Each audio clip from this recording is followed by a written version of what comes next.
Olá, amigos. Estamos iniciando mais um programa, O que diz Kardec. Hoje conosco, mais uma vez, nosso companheiro Milton Felipelli. Como está, Milton? Estou bem, estou pronto aqui para o nosso trabalho. O que diz Kardec sobre... Hoje... Nosso abraço fraterno a todos. Hoje há uma questão aqui que nos foi encaminhada, Milton, que diz o seguinte, e eu acho que é uma dúvida, inclusive, de muitos que nos assistem. Anjos da guarda e espírito protetor são a mesma coisa? Podemos saber quem é o nosso protetor espiritual? Eu acho que essa é uma questão que muitas pessoas que, pelo menos eu conheço, frequentam o centro espírita, querem saber, se possível, até o nome do seu protetor espiritual, né? Tá bem, então não há dúvida nenhuma que a busca do conhecimento ela é válida e está na conformidade com o nosso aprendizado, até por uma questão de ordem prática, que nós temos que saber usar. E como nós vamos falar hoje, vamos comentar. Então vamos começar dizendo o seguinte, o termo anjo guardião pertence à religião católica e se refere exatamente ao ser que pode nos proteger. O anjo é uma figura exemplar ligado com a ajuda e a cobertura espiritual que se dá. Até existem vários contos, histórias referentes aos anjos que, digamos, salva a vida de uma ou mais pessoas, situações de acidentes, desastres, acontecimentos. Então, é uma coisa bastante interessante esse estudo. E o termo protetor espiritual está mais consentâneo com a doutrina espírita, porque foi o que Allan Kardec conseguiu apurar, dada a natureza das questões que ele levantou e a natureza das respostas que ele recebeu dos espíritos superiores quando o ajudaram a escrever o livro dos espíritos. Do ponto de vista doutrinário, podemos dizer assim, sim, anjo da guarda e espírito protetor representam a mesma coisa. Então, a partir desse princípio. Agora, qual é o papel do protetor espiritual? O Espiritismo ensina que ao reencarnar, o espírito recebe uma proteção através da presença constante de um outro espírito, claro que está numa melhor condição do que o reencarnante, para protegê-lo. Como é que o protetor protege? Ele não protege com as mãos, segurando coisas para defendê-lo. Não é assim que funciona. O protetor, ele protege através da ligação de pensamento, porque ele serve, digamos assim, para aconselhar, para sugerir, para advertir, para admoestar muitas das vezes. Então, através do aconselhamento, ele sugere ao espírito o quê? Sugere o espírito proceder bem. Nunca um protetor espiritual vai recomendar ao protegido que faça uma coisa inadequada, uma coisa má para si. Ao contrário, vai recomendar tudo de melhor, de bom e de melhor. Então, é o que nós precisamos primeiramente saber. Como é que o protetor protege? Muitas pessoas têm a ideia de que nós temos muitos protetores. E pode ser que sim. Mas um deles, digamos, o primeiro, é aquele que se destina a servir como protetor espiritual mesmo, na encarnação. Os demais são para, digamos, acontecimentos, circunstâncias e talvez nem tenham a mesma qualidade espiritual do protetor nosso espiritual. Esse está sempre ligado com o seu protegido. Pena que nós não pensamos nisso. Nós desligamos a nossa antena dessa ligação com o nosso protetor espiritual. Nós deveríamos tomar o cuidado na vida e realmente, antes de fazer as coisas, pedir uma inspiração, porque é através da inspiração que o protetor espiritual pode nos ajudar. Inspiração. Ô Milton, então, dentro do que você está falando, pode acontecer desse espírito protetor se afastar de nós definitivamente por nós não ouvirmos as suas intuições, os seus conselhos? Bom, eu penso que jamais o protetor espiritual, como é que se costuma dizer, desiste do seu protegido, por pior que ele seja, porque realmente ele assumiu essa responsabilidade espiritual. Assumida, ele vai conduzindo. Os outros protetores que nós chamamos de guias, eu penso até que podem se afastar em decorrência do nosso mau proceder. Mas o protetor espiritual está sempre presente, cada vez mais consciente dessa necessidade. Imaginemos, se com proteção nós cometemos muita coisa, sem ela, então, meus amigos, o que seria de nós? Então, aquela imagem que a gente vê em alguns desenhos, sobretudo, que tem lá a pessoa e tem um anjinho, um com asinho, outro com um garfinho, representando o céu e o inferno ali, o bom e o ruim. Isso é muito mais, embora aquilo seja só uma ilustração, mas isso é muito presente nas nossas vidas, né, Milton? Funciona porque também assim mesmo. Existem os espíritos que querem nos prejudicar. E intuem de forma negativa, né? Sempre faça o pior e não o melhor. O outro, por natureza e critério, sugere sempre o melhor. Agora, no final da pergunta, a pessoa diz assim, podemos saber o nome do guia espiritual, do protetor espiritual? Eu penso o seguinte, querido amigo Coelho, que valor teria saber ou não o nome? Além do que, normalmente os espíritos nunca dão um nome absolutamente correto. São um nome, digamos, um nome fantasia, porque, sinceramente, a denominação nada importa. O que importa realmente é sabermos dessa proteção. E cada pessoa tem o seu motivo para acreditar que ela é protegida. A única coisa é que, às vezes, alguns gostariam que fosse um espírito com nome... Né, um nome bonito, conhecido, né, por vezes, eu imagino que um espírito que tivesse uma elevação. Uma patente maior, espiritual e tudo mais. Mas aí já é vaidade, não é? Aí não estamos falando de uma real necessidade de conhecimento. A real necessidade de conhecimento nos leva àquilo que você pega com Kardec, que é a necessidade de termos um protetor para a nossa realização aqui na Terra. Essa é a realidade. Na pergunta 489 do Livro dos Espíritos de Allan Kardec, Kardec pergunta aos espíritos se há espíritos que se liguem particularmente a uma pessoa visando protegê-la. E os espíritos dizem que sim, o irmão espiritual. E é o que chamais de bom espírito, bom gênio, seja lá o que for, né, a denominação que se dê.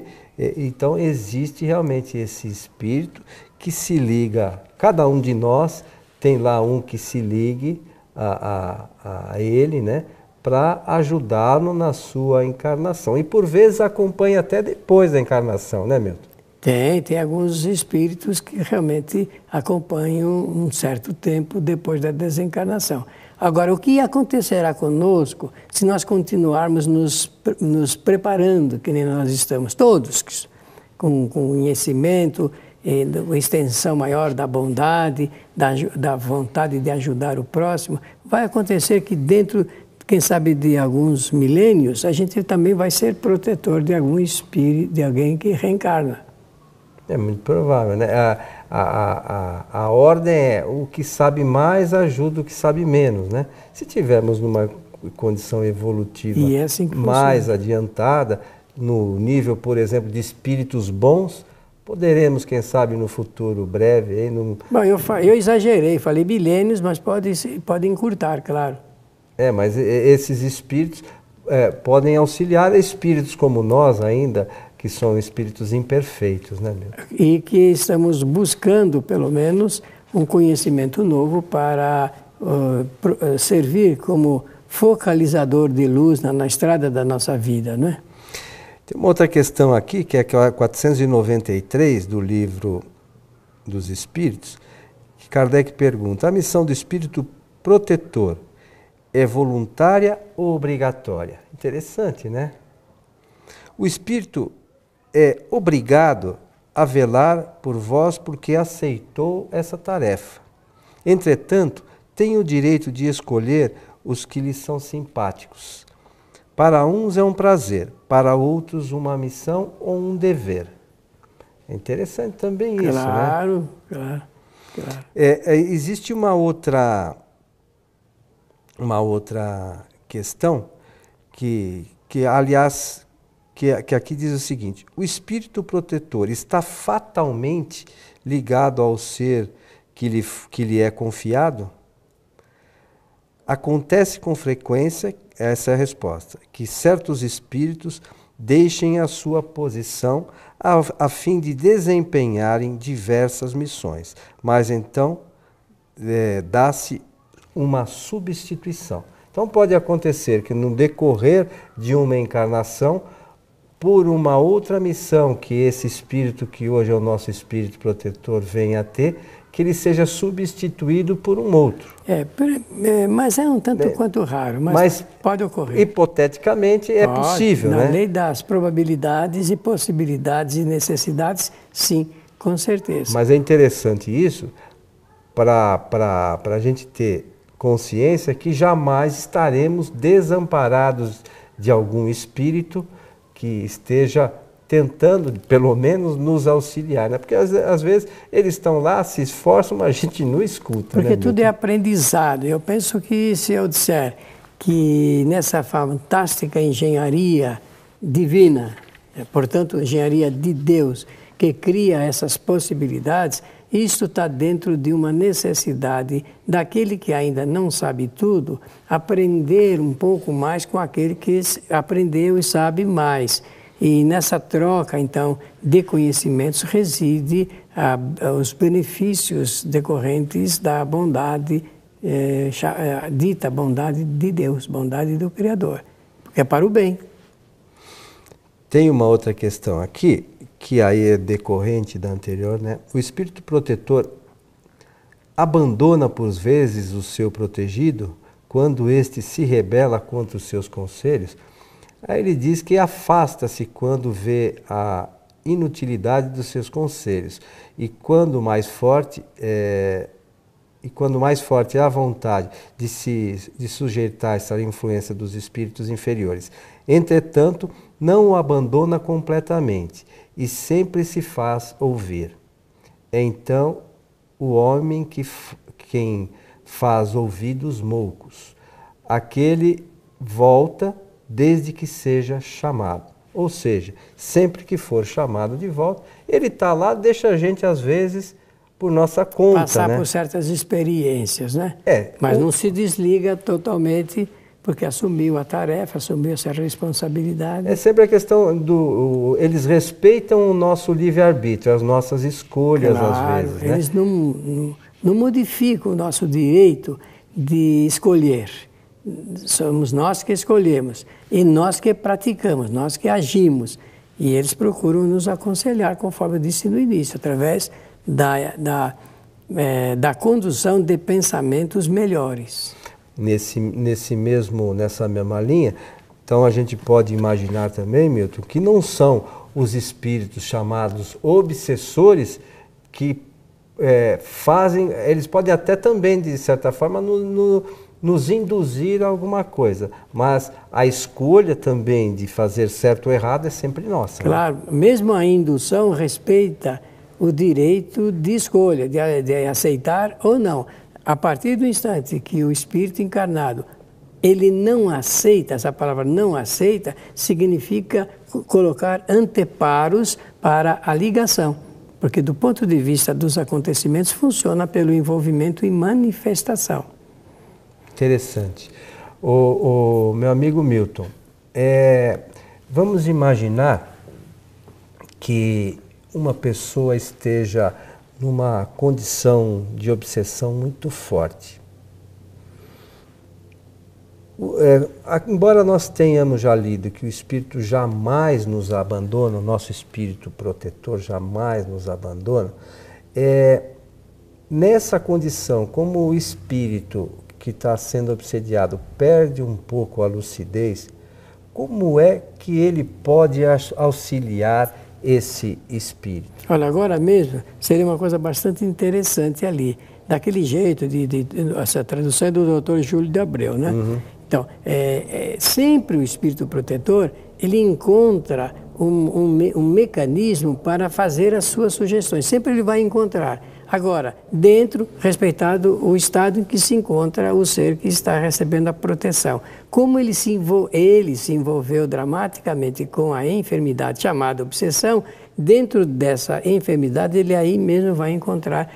Porque a obsessão, diferentemente do que as pessoas imaginam, ela é um bem para acordar o indivíduo, fazer ele recobrar e voltar para o caminho certo, aprender a coisa certa e tudo mais. Naquele momento é que existe essa ideia de que é um grande mal, mas ele é um grande bem. E é por intermédio desse caminho que o Espírito protetor pode ajudar o ser, seu protegido, a entender o que está acontecendo. E você fala que é um grande bem porque é a forma de despertar aquele espírito para uma outra realidade. E dissolver coisas do passado, né? Às vezes diferenças com esse espírito que hoje é o responsável pela obsessão desse obsediado. Que na verdade ele está devolvendo algo que realmente ele recebeu anteriormente. No fundo, essa permuta ela é a que está em vigência. É bastante interessante o estudo da doutrina, os esclarecimentos que a doutrina espírita faz nesse sentido, para que a gente pudesse pensar. Ninguém vai querer ficar obsediado, né, Milton? Mas que a gente pensasse de forma diferente para se conduzir melhor na nossa encarnação, né? E Kardec diz no Livro dos Médiuns, no capítulo 23, que é a insistência e persistência que o espírito promove com outro espírito devido a esses acontecimentos anteriores. Você está falando da obsessão. Porque realmente ela funciona. Que a ação persistente do espírito sobre outro. Ela funciona como um veículo para acordar, para chamar a atenção. Funciona como lei de efeitos sobre causas anteriores. Eu poderia falar lei de causa e efeito, não é isso? Mas ela é em si um efeito forte, bem caracterizado, ou simples, ou fascinação ou subjugação, por essas três modalidades, chamar o espírito para essas solvências do passado. Temos que pensar bastante e refletir sobre tudo isso. Existe aquela que é individual, existe aquela que é pequenos grupos, existe até muitos grupos, muitas multidões, digamos assim. Segundo os livros de Kardec, no período em que Jesus estava encarnado, houve uma epidemia Ele chama de epidemia. Espíritos obsessores naquela região, né? Que são subjugados. Mesmo no tempo de Kardec, ele soube lá, ele deu o nome, que é um termo que se dava antigamente para a subjugação, ele diz os processos de Morzine. Morzine é uma localidade, uma cidade, e faz uma referência, então, de todos os habitantes da cidade passando por essa enfermidade. Olha que coisa interessante.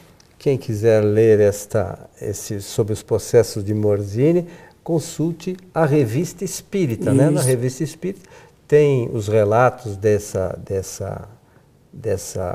desse ocorrido, né? Isso mesmo. Lá naquele período e outros diversos, né, do mesmo gênero, né, Milton? Isso mesmo. A Kardec fez um extrato, sabe, que aqui no Brasil foi publicado pela editora O Clarim, da cidade de Matão, e deu o nome de A Obsessão. São estudos de Kardec, é um livro publicado sob esse nome que é extraído do que contém a Revista Espírita. Porque às vezes a pessoa tem dificuldade de ler dentro da coleção, então pode obter esse livro para ter uma ideia do que é uma obsessão coletiva e de realmente coisas bastante interessantes, Coisas que vale a pena a gente tomar conhecimento e que pode acontecer quando um grande grupo entra em estado de fascinação.